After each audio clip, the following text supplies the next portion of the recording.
Magandang araw mga ka-farmers. Welcome na naman muli sa ating YouTube channel. Kaway-kaway sa inyo lahat. Samahan niyo ako sa paglilipat natin ng ating mga alagang pabo. Ito yung ating sisiw. Lilipat natin papunta sa ating growing pen. So ayan, nakabang yung ating mga alaga. Akala nila ay pagkain yung ating dala. So medyo maulan ang araw ngayon. Ayan, sipag lang mga ka-farmers. Titingin na nila, akala nila pagkain yung aking bitbit ngayong umaga.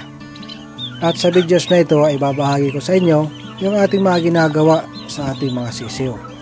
At ano yung ating pinapakain at paano natin sila sinasanay para mag-start pong kumain sa organic feed. At para sa mga gustong pumasok sa ganitong munting negosyo, paalala lang mga ka-farmers, mas maganda kung nakabukod talaga yung ating mga sisiw, yung mga day-old natin, kailangan meron tayong tinatawag na brooding pen. Kasi kung katulad ng mga dati na mga pag-aalaga lang na hinahayaan na lang natin na sumama sa inahin, ay marami po ang namamatay.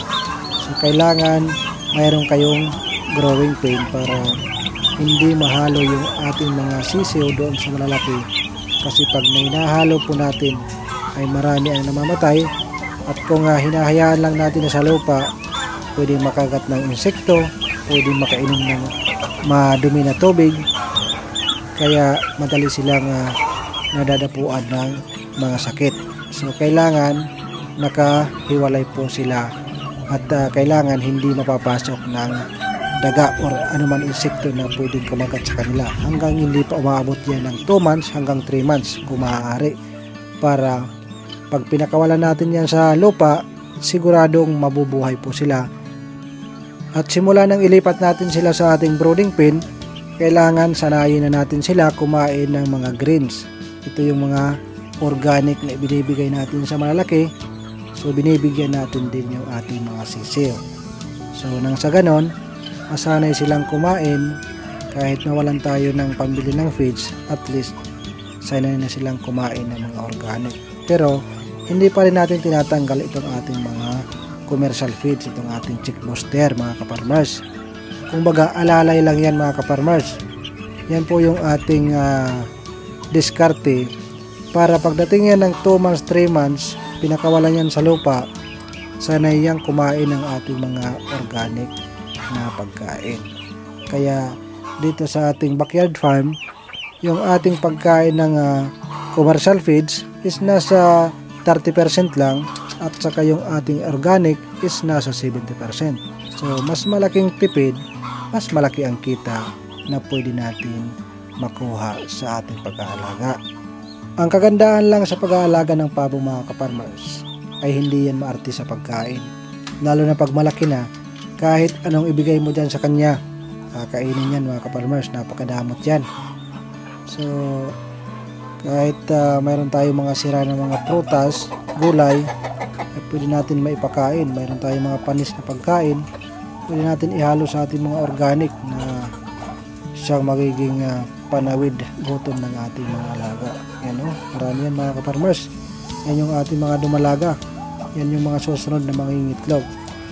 At kahit magandang maglimlim yung ating mga pabo, mas maganda pa rin pag mayroon tayong incubator para nagkakasabay-sabay yung pagpipisa ng ating mga itlog mga ka-farmers.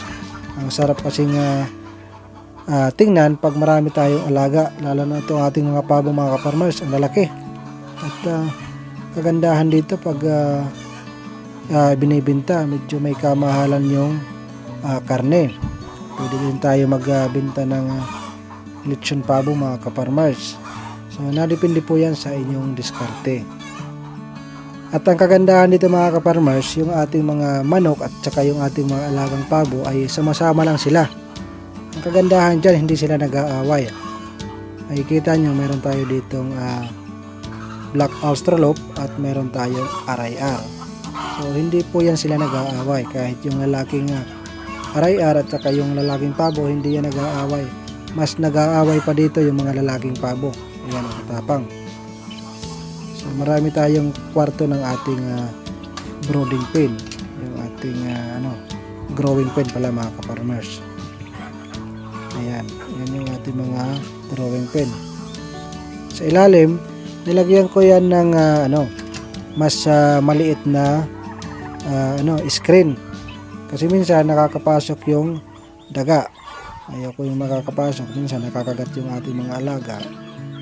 Nagkakasakit. Minsan nakakagat yung paa, nalulumpo. Ayan. Pag na-deform na, apak-apakan na yung ating sisiw, yan na, isimula na magkasakit hanggang mamatay na. Kasi pag marami na tayong alaga, sa dami nila, pag mayroon na lumpo, apak-apakan na yan hanggang nangihina at namamatay. Ito naman, ito yung ating prepare, yung ating cabbage mga ka-farmers. Pinipili natin yung maganda, yung mga medyo bata pa, para sa ating mga sisiw. So ganyan lang natin yung ginagawa. Pag medyo wala tayong panahon mag-shredder at maliit lang, ganyan lang, gusutin lang, hugasan. Simula sa merkado, ayan, pagdating dito sa atin, hugasan lang yan, gusutin, at pwede na yan ibigay sa ating mga alaga. Ganyan lang kadali mga ka-farmers. Kita nyo kung gaano sila kalakas kumain. Mag-aagawan yan. Kahit maliliit pa yung ating mga sisiw na pabo at saka yung ating mga manok, ay talagang ang lakas nilang kumain. Kita nyo na mga ka-farmers, yung naka-plastic na yon, ayan, mamaya mag-shredder tayo. Yung nasa gilid, yun ang ating shredder. Yung nakapak na yon, yun yung ang kinulikta natin galing sa merkado. Yung iba binili natin mga ka-farmers, 10 bawat isang balot. Yung iba binibigay. So ayan po yung ating mga alaga mga ka-farmers. Ayan, agawan yan. Kailangan nakahanda tayo kasi tatalon yan pag hindi natin dinalian ipasok. Yan mga ka-farmers, meron tayong black australorp dyan, kahalo yung pabo. Pero dapat pag maglalagay kayo ng isang kwarto, isang tangkal, kailangan pareho yung edad. Kung mayroon man diferensya, hindi magkakalayo at hindi magkakalayo yung laki. Kasi pag malalaki yung iba, ayan, minsan nag-aaway, tinuto kayo maliliit, kaya nagkakaroon ng sakit. Ayan yung isang pabo mga ka-farmers, kita nyo, talagang nabubulunan na. Ayan, yung mga ganyan na malaki mga ka-farmers, ganyan yung size, pwede mo silang paghalo-haloin. Hindi yan mag-aaway kahit yung manok. Yung black australorp at saka yung pabo halos magkasing edit lang yan, pero tingnan nyo naman yung ating black australorp, malaki rin, kaya rin makipagsabayan sa ating mga alagang pabo. So ganyan lang po yung ating diskarte mga ka-farmers. Bata pa yung ating sisiw, sanayin natin kumain ng ating mga organic. Hindi po mahirap alagaan yung pabo, basta't sa bata pa sila, hindi lang sila magkasakit, hindi lang sila makainom ng madumi, hindi lang sila makagat ng mga insekto mga ka-farmers.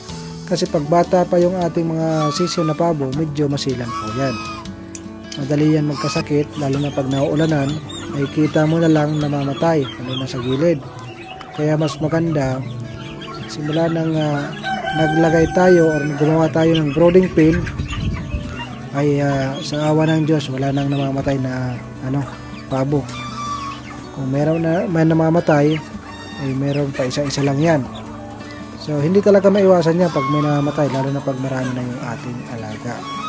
Kahit sino nag-aalaga, pag marami ng alaga, normal lang yan na meron na namamatay sa mga alaga.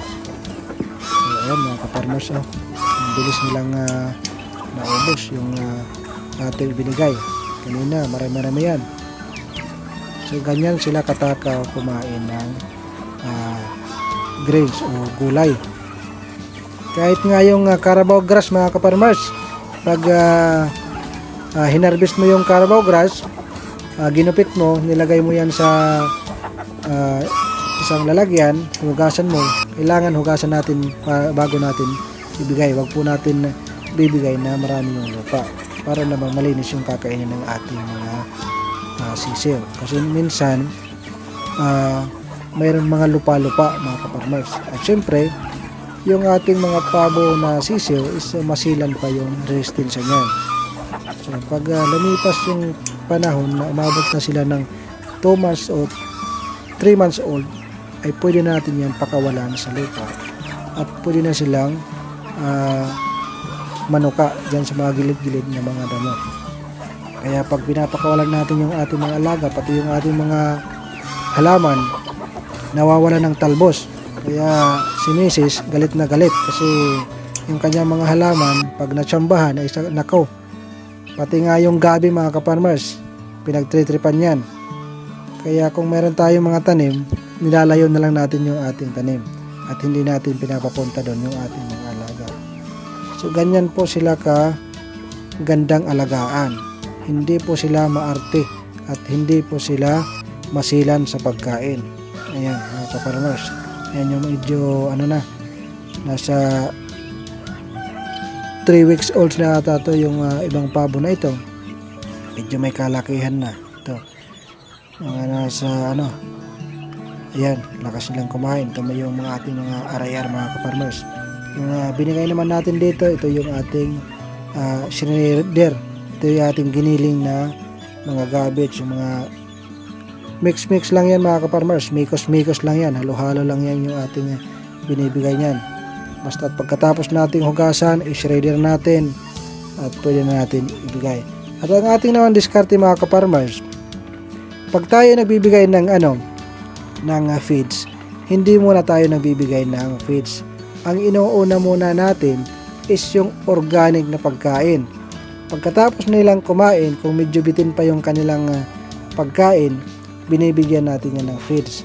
Wag po natin uunahin yung feeds. Kasi pag inuna natin yung feeds, tapos nabusog na yan, hindi na yan kakain ng yung mga dahon-dahon, yung mga organic na pagkain natin. Kaya yun ang diskarte natin mga kaparmers. Unahin natin ibigay yung ating organic, tapos pag medyo nabitin yan, papunuan natin ng commercial feeds mga kaparmers. Yun ang pang busog na talaga. Kumbaga pangdagdag vitamins sa kanila mga kaparmers. So ayun lang mga kaparmers, pinasilip ko lang ang ating araw na ito. Napakagandang umaga. Kahit kagabi ay medyo maulan, ngayon ay bumabawi. Medyo nagpapakita si Haring Araw. So yun lang, magandang araw sa inyong lahat. Sa mga napadaan sa ating YouTube channel, huwag niyong kalimutan mag-subscribe. Magandang araw at mabuhay po kayo. Sana po ay lahat po tayo ay makasurvive at kumita sa pagiging isang ka-farmers. Magandang araw at magandang buhay po sa inyo. Good luck po sa mga papasok sa farming business.